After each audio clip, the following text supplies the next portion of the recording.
What is up, adventurers? So it's been a minute, but today we are at Santa's Land Fun Park and Zoo here in Cherokee, North Carolina, in the mountains. I saw this place as I came in and I wanted to start my video here.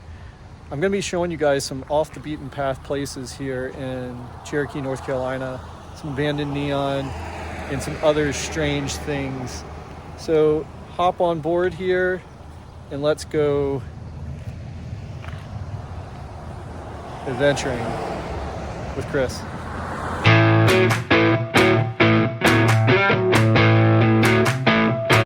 Alright, so we're going to walk around the inside of the Santa Land gift shop here.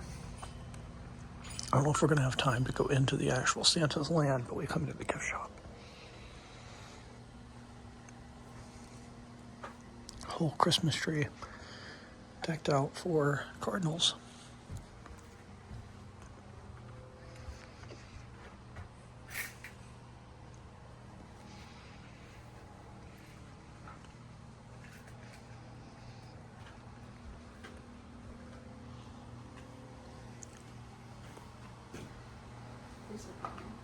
Looks like they have a train track. I don't see it going around.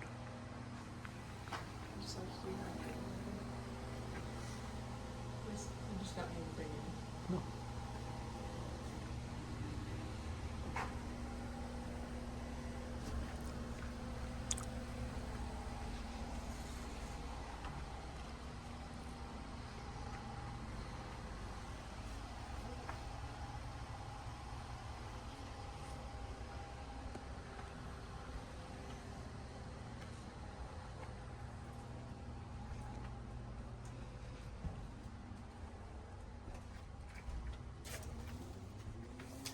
I can't find the shit through on here. I just get it at home. I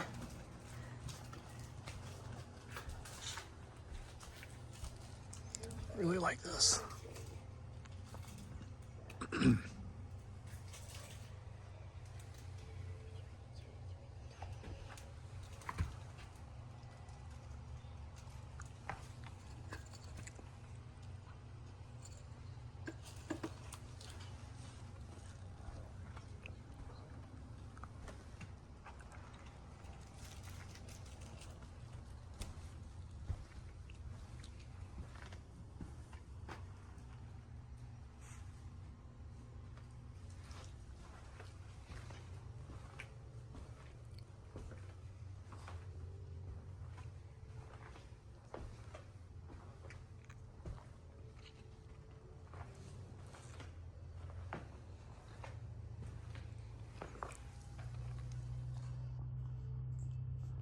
So these elves here look like ones I remember seeing at the mall when I was a kid.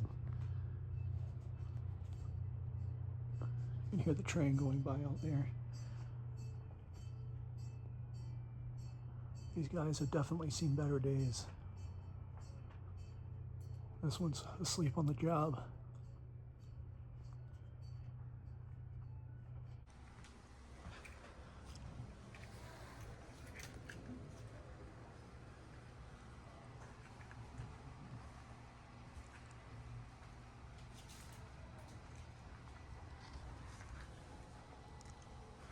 These toys have been here, very similar toys to this when I was a kid. They had these up here in the Cherokee, Maggie Valley area.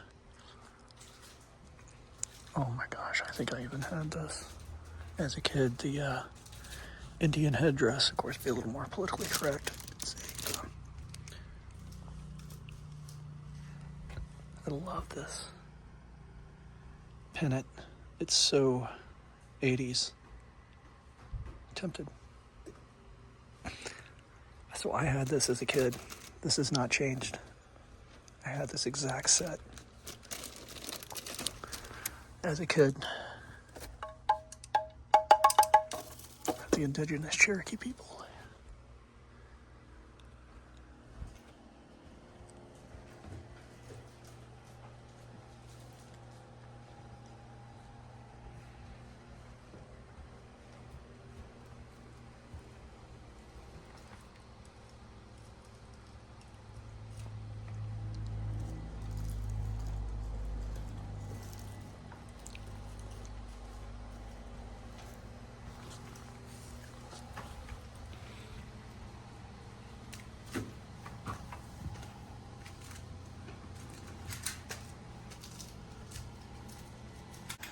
One thing I do enjoy is a Christmas village, and they've got a little one right here. Some houses and things.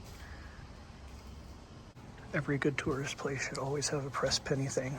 And this one, you said it says Cherokee, Santa's Land, Theme Park and Zoo. All right, so we're gonna hit the road and keep looking for other places, but we stopped off here at Santa's Land just to look at their gift shop. Let's see what we can find in Cherokee. So as you go into Cherokee, North Carolina, there's a lot of new stuff. There's a really big casino back there, and then there's a lot of like really old abandoned stuff from like, I'd say mid-century. And right behind me here is an old neon sign, and I'm gonna go up close and show you some details of it. So in the mid-century, what they did was they would, white people would come here and open up these. Now some of this might have been a Cherokee run. That it's hard to say, but this is reservation, so it may have been Cherokee run, but they leaned into the regalia aspect of it, and we just passed through town. We already saw some Cherokee in their regalia charging people for photos, and I get that, but it's this type of like mid-century neon that I really like here at this Cherokee trader shop. And this sign is just, you don't see them like this anymore, and it's in, I could say it's okay shape. I wonder if he dances at night, but I really, really love this sign. It's so vintage and great. So the plan next is we're going to go to the People of the Cherokee Museum and check out that, and then we're going to try to get some more neon and maybe even head up to the Great Smoky Mountains and do some hiking. All right, so the next spot I'm at now is the Pink Motor Court Motel.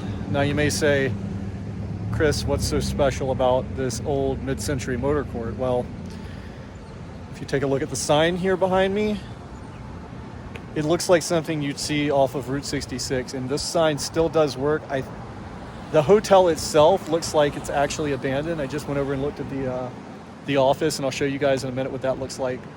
So this is typical mid-century architecture design on this motel sign, and it still lights up, probably just for the sake of making it give the street a little bit of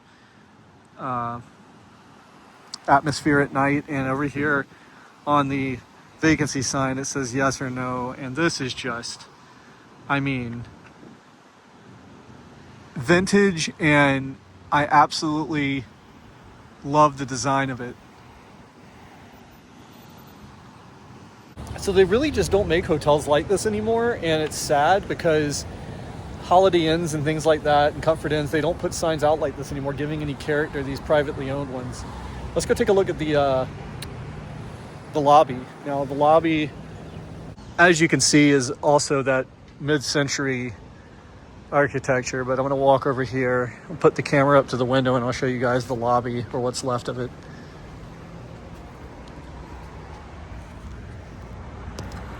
Yeah, it looks like it's just primarily storage now.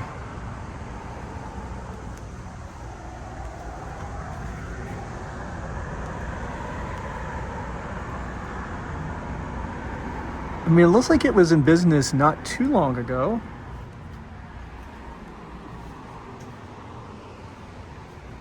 And I wonder if these are like extended stay places now.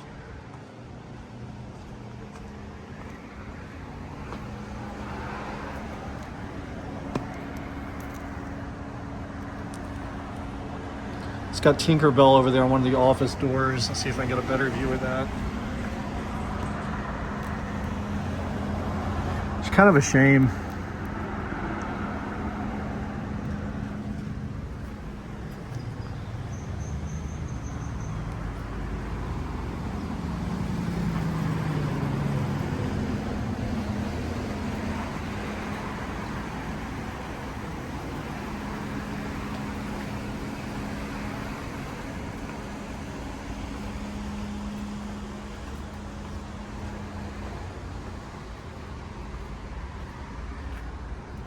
So one of the rooms had the window open on it, and if you look in, you can see just a little bit of what's going on here in this old Pink motel. But Someone really needs to get this place and renovate it. It's got potential, that is for sure.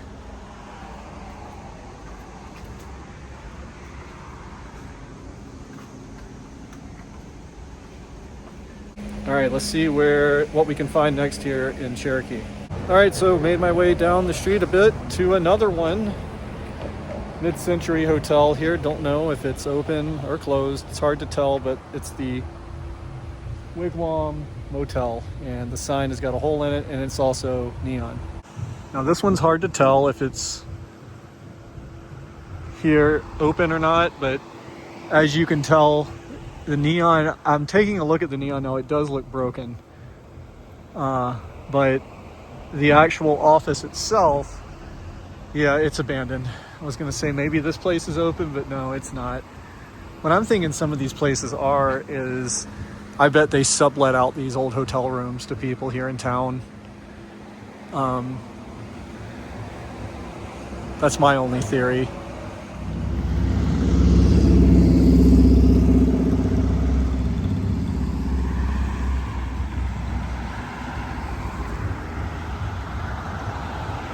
All right, so it would not be a road trip unless I found a muffler man. And this is my first indigenous person muffler man I have ever found. Of all the different muffler men I've looked for, I've never found an indigenous person one, but here he is. Again, these were made in the 60s by a company out of California that made fiberglass. And this guy's in really good shape. They've got him all shored up here. He's in really good shape. He's at a bar and grill here in Cherokee, North Carolina.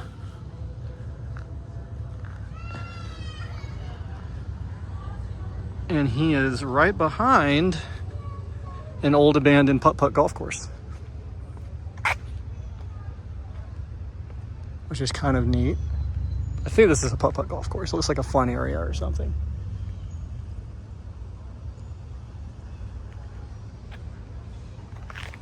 Here he is from the back at this restaurant, overlooking the mountains. There he is. Let's keep exploring.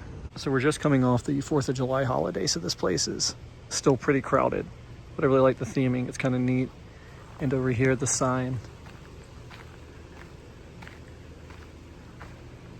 It's really cute. We're gonna drive down and see what else they got here. So here's the kids' playground, and over here by the playground, they've got more really cute Yogi Bear statues waving here. This picnic basket. I remember watching this on Cartoon Network.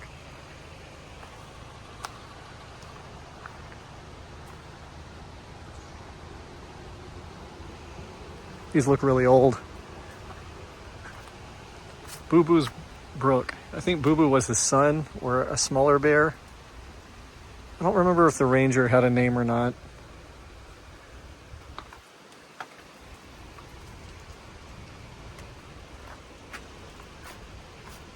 First Yogi Bear cartoon was drawn by Bill Hanna and Joe Barbera. Yogi Bear Jellystone Camp Resorts.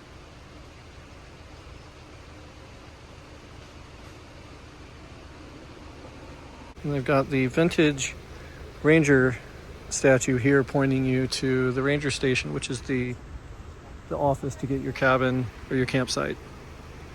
This is really neat. I've seen these on the road before, but I've never actually stopped at them. All right, I found the final vintage statue, and this is Cindy Bear. And these statues were actually, they had a sign up about them. They were built in the 70s.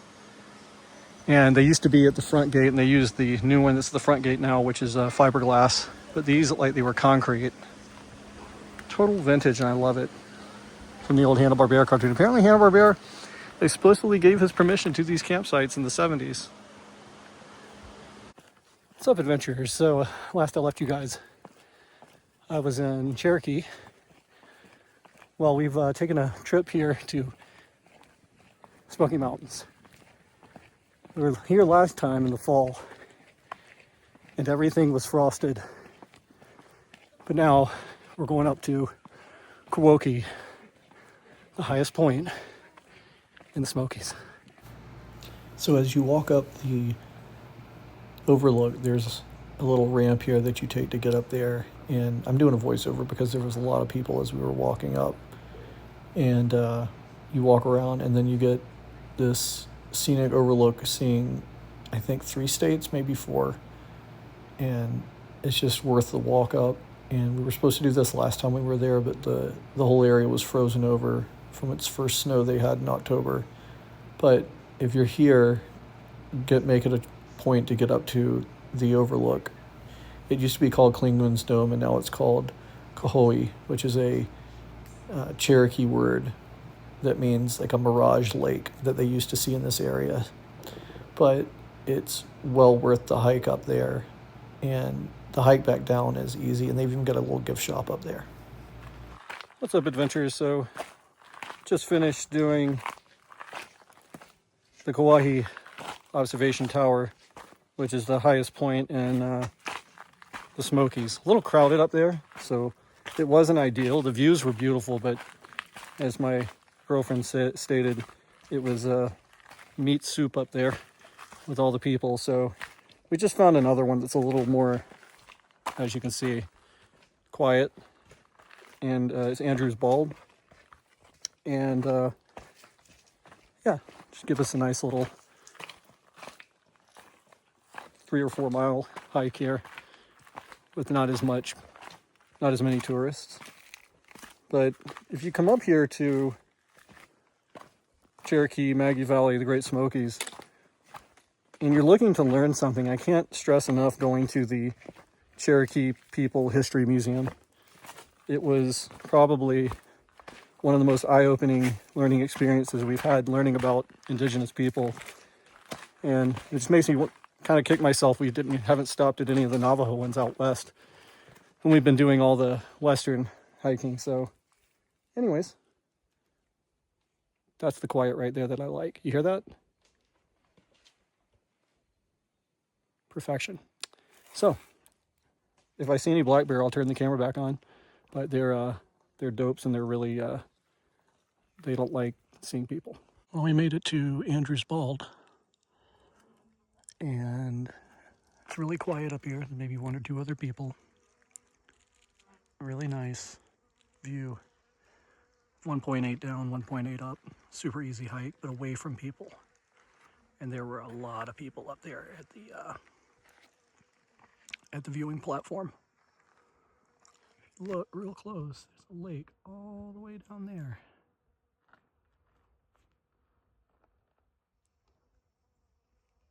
And they call this a bald because it's like a spot here in the mountains, on the top of a mountain where no trees grow. It's just like a rocky outcrop. But the view is nice. Well worth the hike.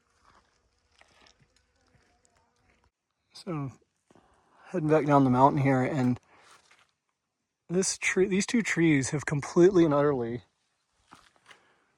grown around this rock. Like,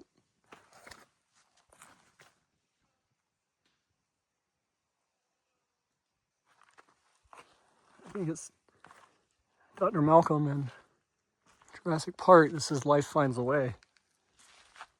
This tree certainly did that. As we were leaving the Great Smoky Mountains National Park, we just so happened to pass this field just by the visitor center. And in this park, if you ever see cars gathering, it usually means there's wildlife around. So there were elk just chilling all around this field, and wild turkey as well. And so we pulled off and got some great video. And then probably the coolest thing we saw was this buck, and he had probably 7 points on each side, and he was actually sitting in the field, and they had a volunteer making sure people didn't run out of their cars to go bother and harass the wildlife, because it's a lot like the buffalo in Yellowstone. So we were recording here, and then out of the corner of my eye, I caught a groundhog just chilling also in the field, and that was pretty awesome. But no black bear this go around, mainly just elk and squirrels, birds, and groundhogs. So I'll let this bring in the actual audio and let you watch some of the groundhog here. He is adorable. Anyways,